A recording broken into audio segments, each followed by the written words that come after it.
우리가 중복되는 부분들은 빼고 중요한 부분들을 한 번 더 다루면서 이렇게 지금 나오고 있는데요. 오늘은 이제 베드로의 모험에 관해서 같이 한번 생각하면서 은혜를 나누고자 합니다. 우리가 인생을 살아간다는 것은 어떤 의미에서 여러분 모험을 하는 것을 뜻합니다. 우리가 인생에서 태어나는 그 순간부터 우리의 삶의 모험이 시작이 돼. 서로 몰랐던 남남이었던 한 남자와 한 여자가 서로 만나 결혼하고 또 아름다운 가정을 이루어갑니다. 이것도 모험이죠. 또 직업의 선택, 이것은 삶의 질을 결정하고 인생의 보람과 의미를 결정하는 매우 모험적인 선택이 아닐 수가 없습니다. 또 믿음의 선택, 여러분 종교의 선택이라는 것은 우리 인생의 가치관의 선택을 뜻하지 않습니까? 또 기독교적인 전망에서 본다면 그것은 어쩌면 우리의 영원한 운명을 결정하는, 좌우하는 모험의 선택이 아닐 수가 없습니다. 제가 이 메시지를 준비하면서 지나간 저의 짤방한 생애를 돌아볼 때 따지고 보면 인생은 모험의 연속이었습니다. 어린 시절 육군사관학교에 가서 장군이 될 것인가, 아니면 공부를 좀 더 열심히 해서 교수가 될 것인가, 아니면 해외 나가서 선교하는 선교사가 될 것인가, 아니면 목회자가 될 것인가 등 여러분들도 여러분의 삶을 돌이켜보면 수많은 모험의 장면들이 아마 영화의 필름처럼 여러분의 뇌리를 스치고 지나갈 것입니다. 그러면서 어떤 모험은 성공적으로 또 어떤 모험은 여러분 실패로 추억이 될 겁니다. 그러나 중요한 것은 이것입니다. 우리 인생의 일은 아직 다 끝나지 않았고 따라서 모험은 계속 진행되고 있다는 것입니다. 우리가 삶을 살아야 한다는 것은 여러분 모험이 계속되는 것을 의미하고, 그렇다면 그로 인해서 나를 기다리고 있는 인생의 미래에 대해서 어떻게 우리가 직면해 나갈 수가 있느냐, 이것은 매우 중요한 여러분 모험이 아닐 수가 없습니다. 자, 오늘 우리가 함께 같이 보셨던 본문에 보면 베드로의 모험의 사건이 기록이 되고 있습니다. 어떻게 보면 파도가 일어나는 갈릴리 바다 위를 건다는 것, 이것은 아주 매우 무모한 도전이 아닐 수가 없습니다. 모험치고는 아주 무모한 모험이라고도 할 수가 있죠. 우리는 보통 갈릴리 바닷길을 걷다가 바람을 보고 파도를 보고, 그래서 무서워서 빠져들어간 베드로의 모습을 보고 베드로의 실패라고 단정할지 모릅니다. 훌륭한 설교인 존 울트보거는 본문의 사건을 중심으로 무리를 걷고자 하는 자는 배에서 나라는 제목의 책을 썼습니다. 우리말 번역에서는 무리를 걷고자 하면 단순하게 믿으라, 이렇게 기록이 되고 있습니다. 그러나 업무는 무리를 걷고자 하면 배 바깥으로 나가라. 이 도전적인 책을 통해서 우리는 그리스도인들이 이 사건에서 가지고 있는 기존적인 패러다임이나 관념에 도전하고 있습니다. 베드로가 과연 여러분 실패했다고 생각하십니까? 물론 물속에 빠진 것은 여러분 실패라고 할 수가 있죠. 잠깐 동안이지만은, 아주 짧은 시간이지만은 그래도 물 위를 걷는 기적을 분명히 경험한 사실을 우리가 부인할 수는 없습니다. 바로 이 사건의 근거에서 존 울트라보건은 우리에게 이런 도전의 메시지를 줍니다. 실패가 두려워서 배 안에 머물러 있는 인생을 살 것인가, 아니면 실패하더라도 바깥으로 뛰쳐나가 한번 우리를 걸어볼 것인가. 그 선택은 전적으로 우리의 몫이라고 말합니다. 그렇습니다. 우리 앞에도 아직은 많은 모험을 위한 여러분 선택의 사건들이 놓여 있습니다. 우리는 분명 모험을 하지 않으면 안 됩니다. 여러분 살아있는 모험은 계속될 겁니다. 우리들의 인생의 모험에 있어서 이 모험이 다른 선택이 되기 위한 기준이 있다면, 여러분 모험의 성경적인 기준은 무엇이야 하는가? 그리고 과연 이런 몸을 수행했을 때 우리가 바라볼 수 있는 궁극적인 축복이 뭔가? 자, 오늘 우리는 이제 본문의 교훈을 통해서 그리스도인의 모험의 기준 그리고 모험의 축복을 간단하게 생각해 보려고 합니다. 모험의 기준 두 가지, 그리고 축복 두 가지. 자, 모험의 기준. 자, 우리들의 모험이 무모한 모험이 되지 않기 위해서, 자, 모험이 가져야 할 성경적인 기준이 도대체 뭔가? 두 가지를 묵상하고자 합니다. 첫째는 순종의 모험이 되어야 돼요. 순종의 모험이 되어야 합니다. 자, 오늘 우리가 본문을 여러분들이 한번 좀 깊이 한번 묵상해 보시면, 자, 베드로는 단순히 무리를 걸어가는 그 영웅이 되고 싶다는 영웅 심리로 이 모험에 도전하고 있는 것은 아니라는 것을 우리가 알 수가 있어요. 자, 본문을 읽어보시면 이렇게 되어 있습니다. 정말 주님께서 나의 몸을 기쁘게 여기시고 제가 무리로 걸어가는 이 몸을 허용하신다면, 그리고 주님이 그렇게 되도록 명령하신다면 제가 한번 그렇게 해보겠습니다.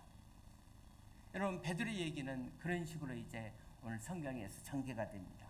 그리고 우리 28절을 한번 같이 보실까요? 같이 봅시다. 시작. 베드로가 대답하되 주여 만일 주시어든 나를 명하사 무리로 오라소서 하니. 자, 그냥 무턱대고 행한 것이 아니라 주님이 걸어가신 하나님이시고 정말 능력이 주님이시고 우리가 지금까지 기다렸던 그런 메시아라면 주님 제게 한번 명령해 주십시오. 주님이 명령하면 내가 순종해서 한번 해보겠습니다. 그러니까 무하게 한번 모험을 해보자. 그래서 스타가 되자 단순히 모험을 위한 모험을 한 것이 아니라 그가 모험을 즐겨하는 사람이기 때문에 우리가 행글라이더를 타는 것처럼 그렇게 도전한다 할지 이런 단순한 모험 심리가 베드로를 붙들고 있었다는 것이 아니라는 사실입니다.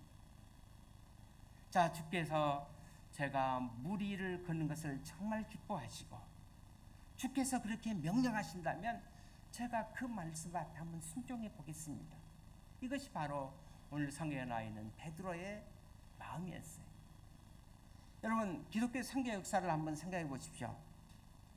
자기들의 전생을 걸고 선교지로 나가고 있는 수많은 선교사님들, 가게도 그렇고 지금도 수많은 선교사님들이 언어가 다르고 문화가 다른 낯선 나라를 향해서 그들이 나가고 있습니다.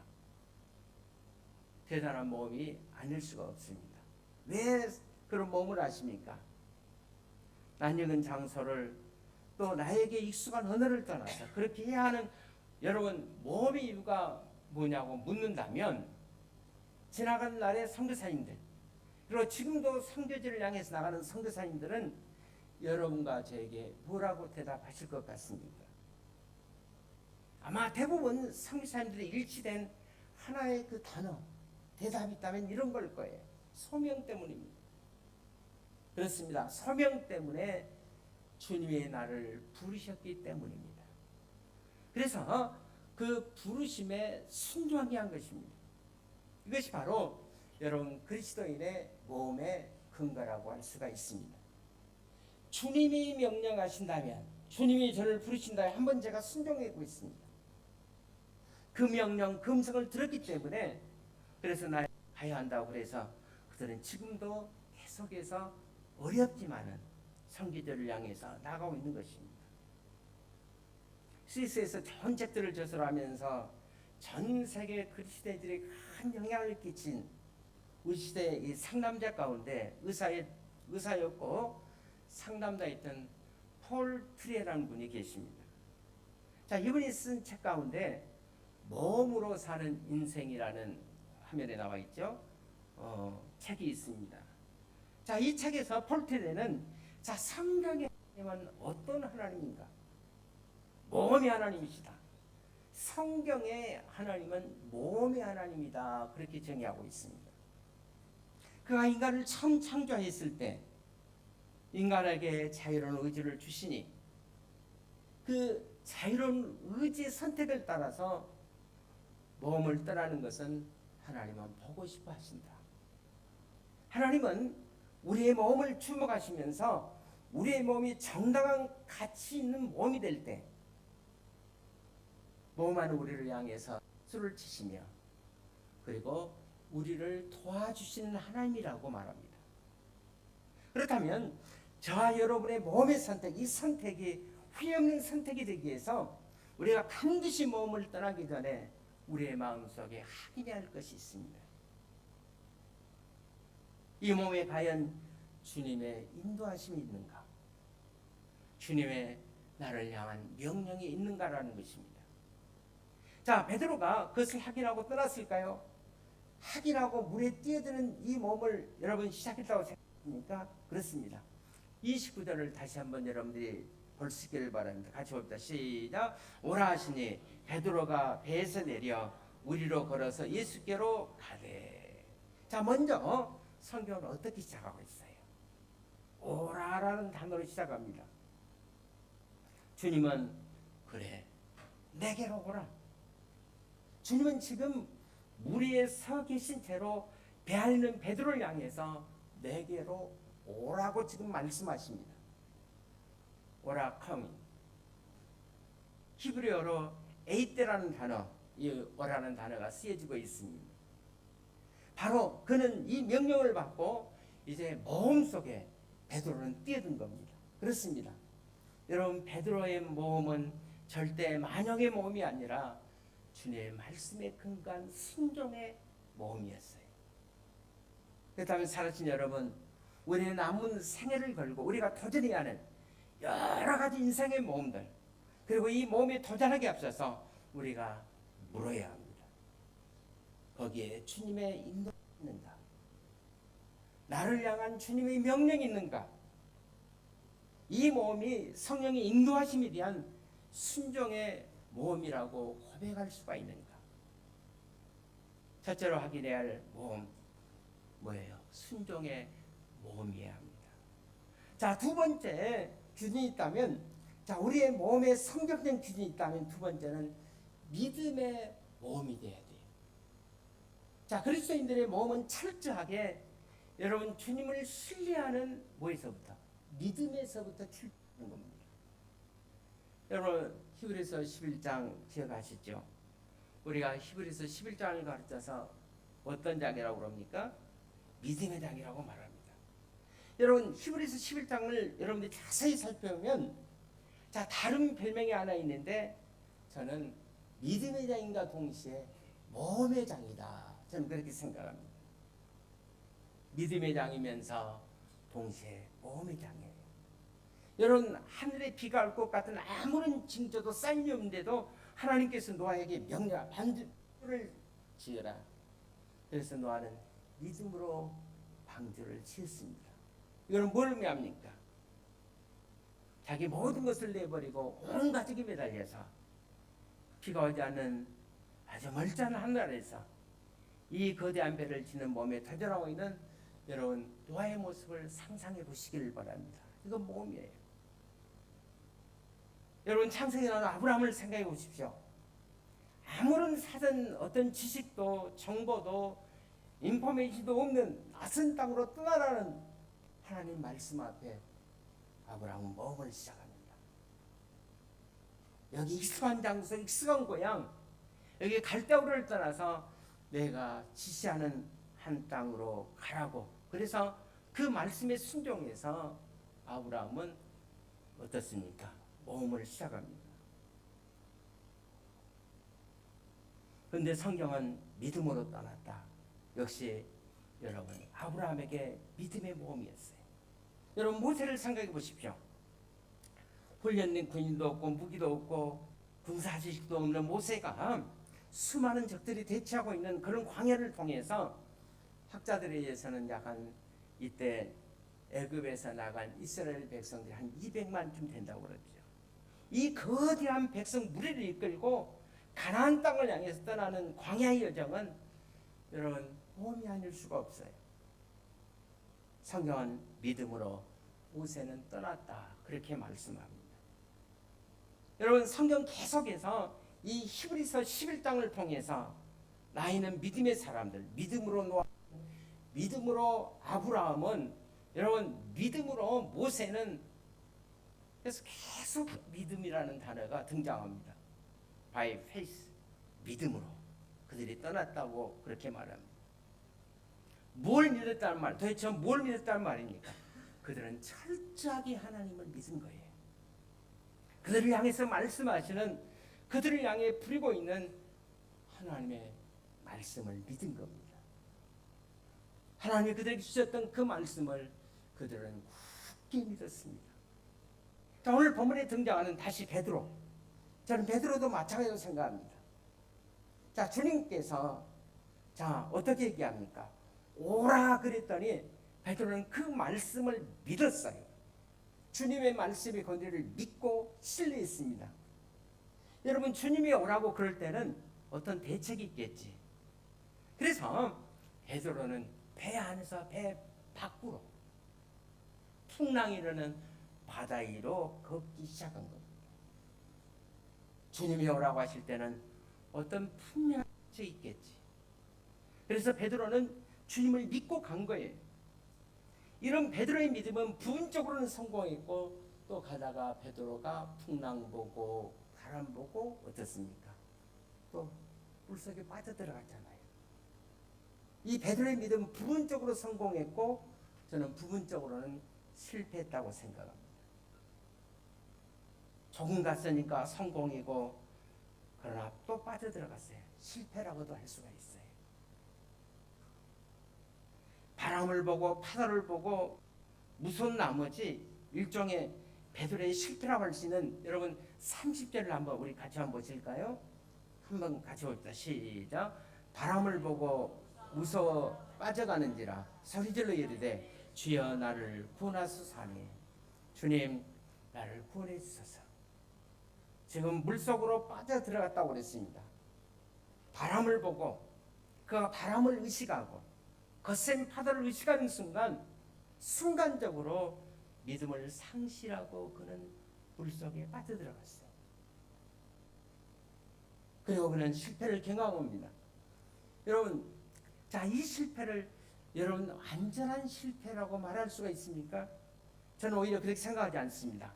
이 실패를 통해서 주님을 신뢰하는 일의 중요성을 베드로는 더 어떻습니까? 깨닫는 계기가 됐을 겁니다. 다시 말하면 이 실패는 여러분 베드로에게 있어서는 믿음의 성숙을 가져오는 계기가 될 수가 있었던 것입니다.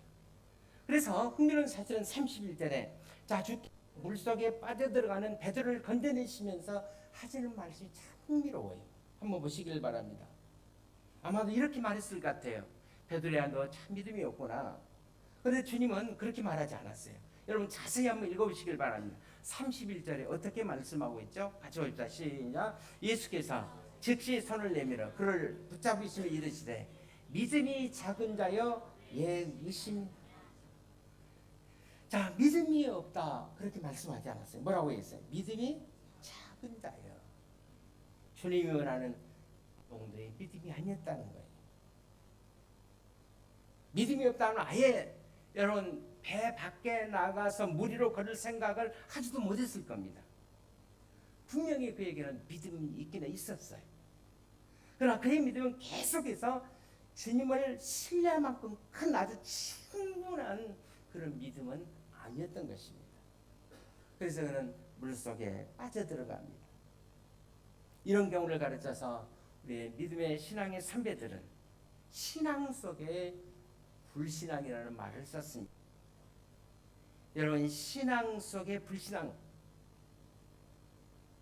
마치 신앙을 가지고 있으면서 믿지 못하는 사람들처럼 우리가 행동할 때가 얼마나 많아요.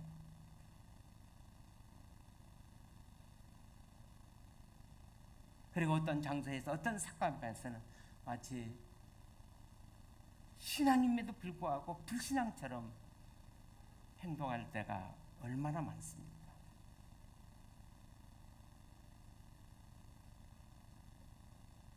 저는 이걸 가르쳐 신앙 속에 불신앙이다 그렇게 생각합니다.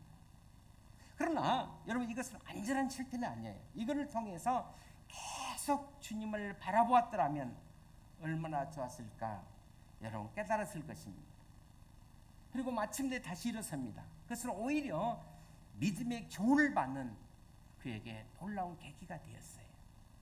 그러므로 사랑하신 여러분, 우리가 믿음으로 모험을 시작할 때 여러분 우리의 인생의 여정에도 실패를 할 수가 있어요. 그러나 실패를 여러분 두려워하지 마시길 바랍니다. 여러분 실패를 두려워하면 우리의 몸은 계속될 수가 없어요. 그러나 우리가 몸을 떠나기 전에 반드시 확인해야 할 것이 있습니다. 그래서 내가 정말 충분하게 내가 주님을 신뢰하고 있는가? 내가 정말 나에게 주신 이 말씀을 견고하게 내가 믿고 신뢰하고 있는가? 그 믿음을 우리는 분명히 확인할 필요가 있습니다. 왜냐하면 몸이 무모한 믿음이 되지 않도록, 가치 없는 몸이 되지 않고 후회 없는 몸이 되지 않기 위해서 우리는 두 가지를 반드시 확인하셔야 합니다. 첫째 몸의 기준은 뭐라고 그랬어요? 내가 하나님의 말씀에 대한 순종이 있는가? 두 번째로 부르심에 대한 순종이 있는가? 그리고 또 하나는 나는 충분히 주님을 신뢰하고 있는가? 그렇다면 여러분은 이제 모험할 준비가 되어 있는 겁니다. 자, 우리 옆 사람에게 한번 물어보시길 바랍니다. 모험할 준비가 되어 있습니까? 시작. 그렇게 물으면 고개라도 끄덕끄덕 하시죠. 자, 이런 모험을 통해서 우리가 기대할 수 있는 궁극적인 주님의 약속한 축복의 의도가 있어요. 그게 뭘까요? 저는 두 가지로 이제 생각해 보려고 합니다. 오늘 그 오예배를 우리가 드리지 않기 때문에 제가 조금 더 길게 하도록 하겠습니다. 오예배까지 붙인 거예요. 괜찮죠? 자네 같으면 지금쯤 끝내야 되는데. 자, 이 몸을 통해서 우리가 기대할 수 있는 궁극적인 주님이 약속하는 축복이 뭔가? 몸의 두 가지 축복. 첫째는 하나님의 능력의 경험이에요. 하나님의 능력을 경험하는 것. 자, 결과적으로 제자 베드로는 배 밖으로 나오는 모험을 통해서 잠깐이었지만은 여러분 인류 역사상 여러분 무리를 걷는 처음 사람이 된 거예요. 이거는 성경에서 고증되어 있지 않습니까? 물론 우리가 그 세상에는 허황한 신화에서 무리를 걸었다는 스토리가 있지만은 그런 것은 고증되어 있는 것은 없어요. 그런 의미에서 여러분 기적을 경험한 사람, 무리를 경험한 사람, 여러분 예수님 말고 그 다음에 베드로밖에 없어요. 자, 그런데 예수님께 지금 일어나고 있는 이 바람을 향해서 지금 어떻게 얘기하죠? 자, 33절을 우리 같이 한번 보실까요? 33절을 같이 한번 봅시다. 시작.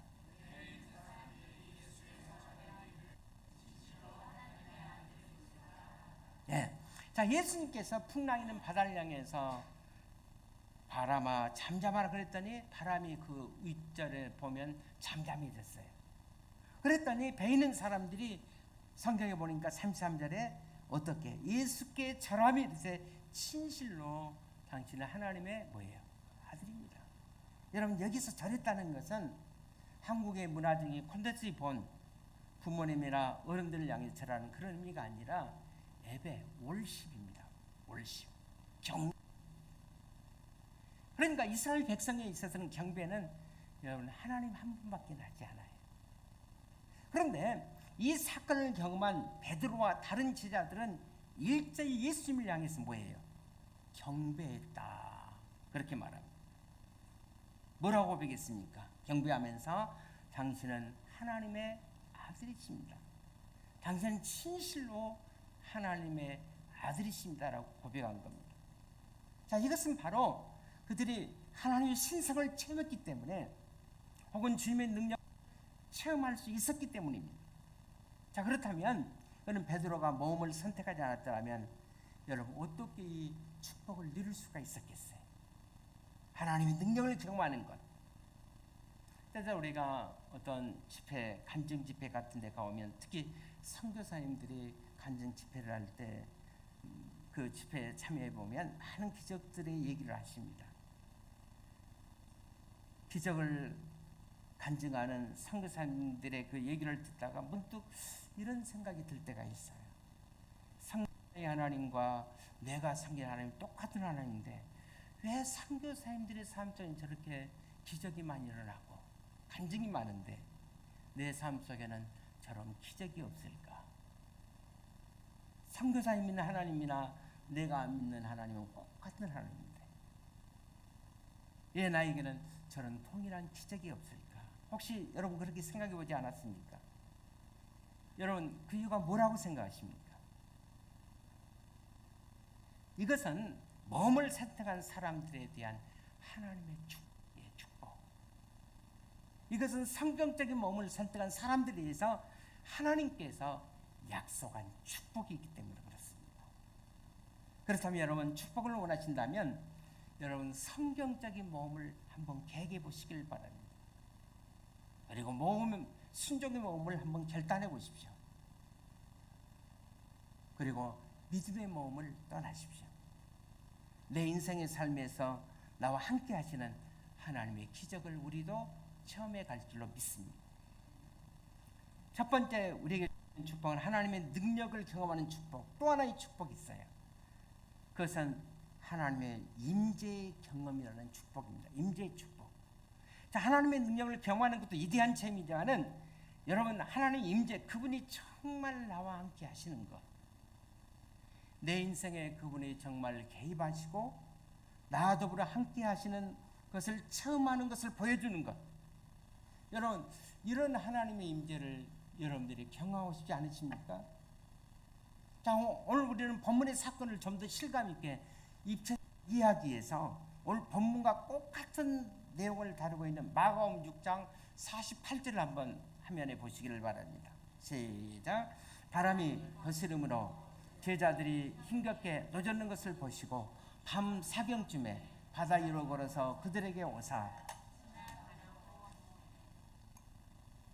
자, 여기 밤 사경 그러면 이스라엘 백성들의 계산법에 의하면 새벽 3시부터 아침 동틀 때까지입니다. 그러니까 이때가 가장 이제 어둠이 깊었다가 점점 이제 밝아지는 시간이죠. 자, 어둠이 깊어올 때 갈릴리 바다에서 제자들은 지금 힘겹게 오늘 성경에 보면 노를 젓고 있어, 파도와 싸우면서 노를 젓고 있어요. 자, 바람은 강하게 일어나고 파도는 강하게 치면서 칠흑 같은 캄캄한 어두운 밤 속에서 사투를 벌이고 있는 이 시간. 자, 제자들의 그 모습을 보고 주님이 지금 그들에게 다가오셨습니다.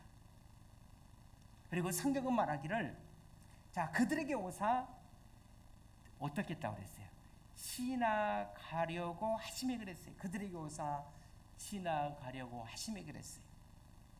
그런데 여기서 지나가려고 하심에 이 단어가 정말 흥미로운 단어예요. 우리 영어에서는 패스바이 그런 뜻으로 번역되기도 하지만은 성경 원문에 보면 팔레코르마이라는 단어로 사용되고 있습니다.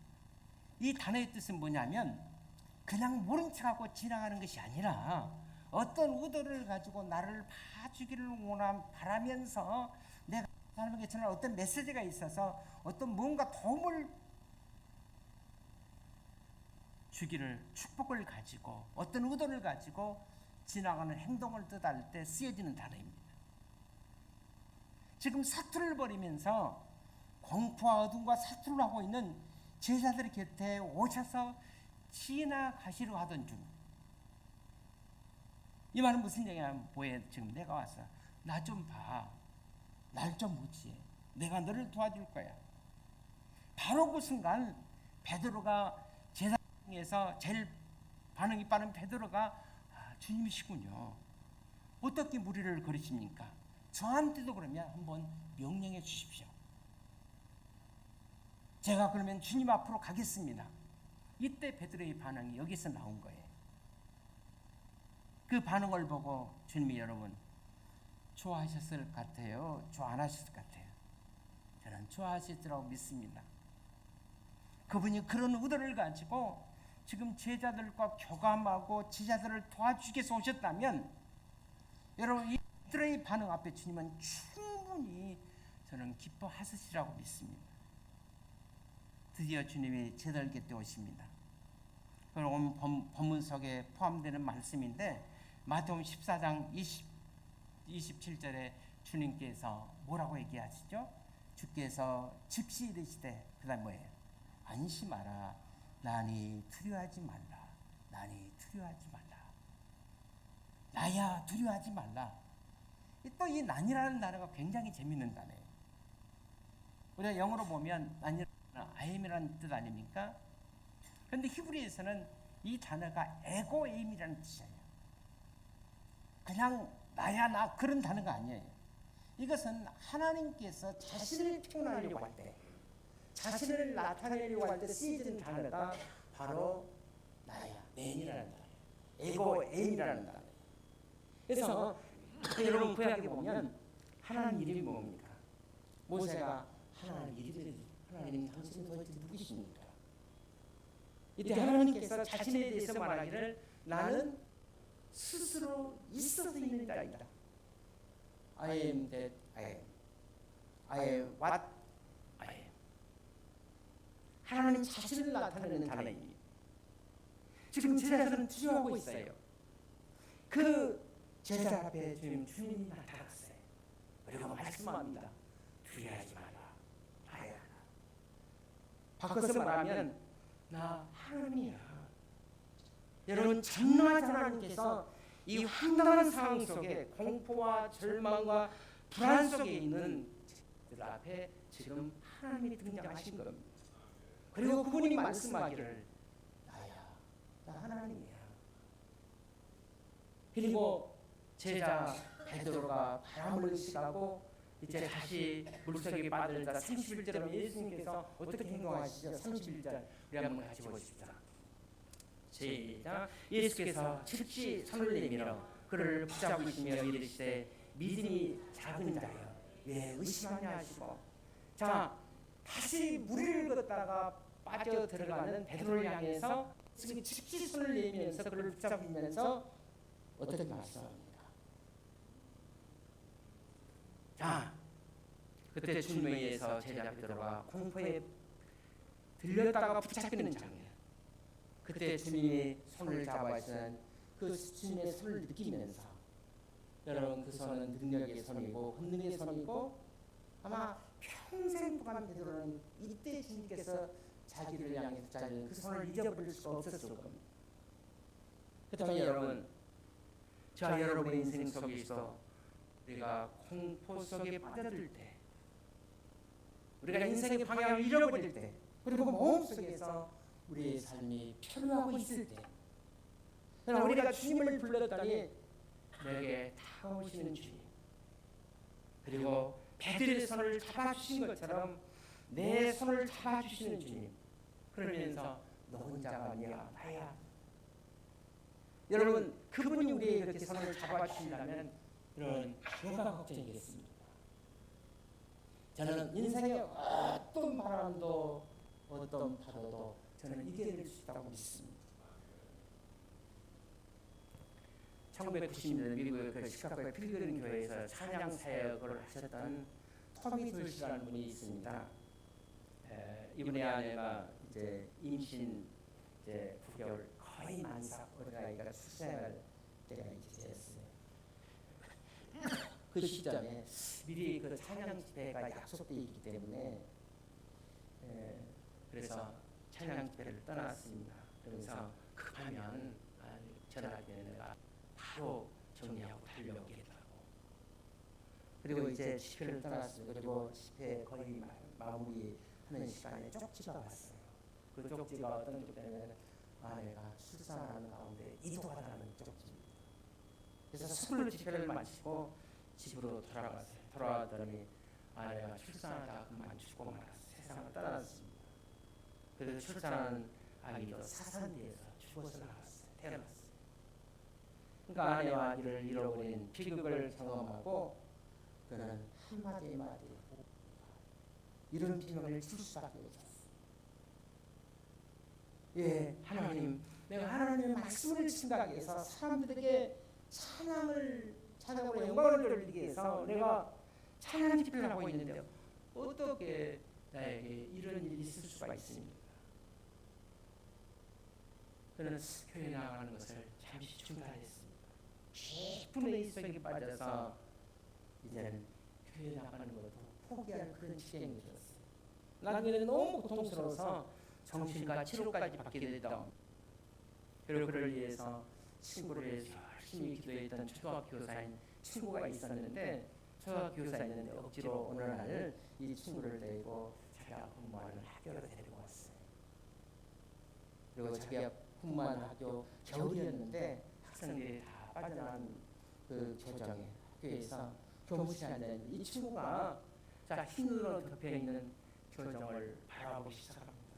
바라보다가 자 교정의 운동장에 눈높이 운동장에서 글자 하나를 이상하게 마음속에 발견하기 시작해요. 그리고 영어로 Take my hand, 존귀하신 주님 내 손을 잡아주소서. 그는 그 단어를 무신 것 보고 벌떡 일어나서 그는 자 피아노 옆에 가서 앉았습니다. 그리고 거기서 작사하고 작곡하기 시작했습니다. 그 노래가 뭐냐면 우리도 잘 부르면서 잘 알고 있는 주님이여 내 손 꼭 잡아주소서. Take my hand.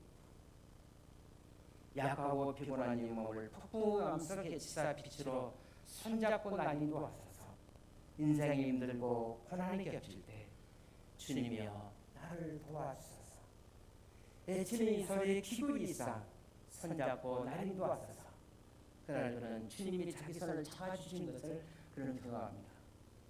그리고 그는 다시 벌떡 일어나 그는 교회로 돌아와서 다시 찬양의 사역을 시작합니다. 그리고 그는 다시 인생의 몸 앞에 도전하기 시작합니다. 사실 여러분, 그러나 저는 이 아름다운 찬양의 가사처럼 손 꼭 잡고 가르쳐서 이렇게 우리는 부르지 않아도 된다고 합니다. 왜냐하면 주님께서 이미 우리와 함께 거하시고 있기 때문에, 그리고 우리 손을 꼭 잡고 계시기 때문에, 여러분이 정말 우리가 마음의 문을 열고 있다면 이미 내 곁에 와서 내 손을 꼭 잡아주시는 주님, 베드로가 살려줘서 부르짖는 순간 즉시 와서 베드로의 손을 잡아주던 주님, 오늘도 그 주님께서 이 시간 여러분과 자기에 주셔서 우리를 꼭 붙잡아 주시고 계십니다. 내가 사랑하는 아들아 내 딸아, 내가 이미 내 손을 잡고 있어. 우리가 주님의 인재를 그렇게 느끼고 있다면 우리는 어떤 상황 속에서도 다시 일어설 수가 있습니다. 우리의 입을 열어서 우리가 찬양할 수가 있습니다. 그리고 우리는 다시 믿음의 모험을 시작할 수가 있는 줄 믿습니다. 여러분 주님과 함께 일어서시길 바랍니다. 그리고 주님의 손을 꼭 잡고 믿음으로 모험을 시작하셔서 승리하는 여러분과 제가 되시기를 주의 이름으로 축원을 드립니다. 자, 우리 다 같이 주셔서 우리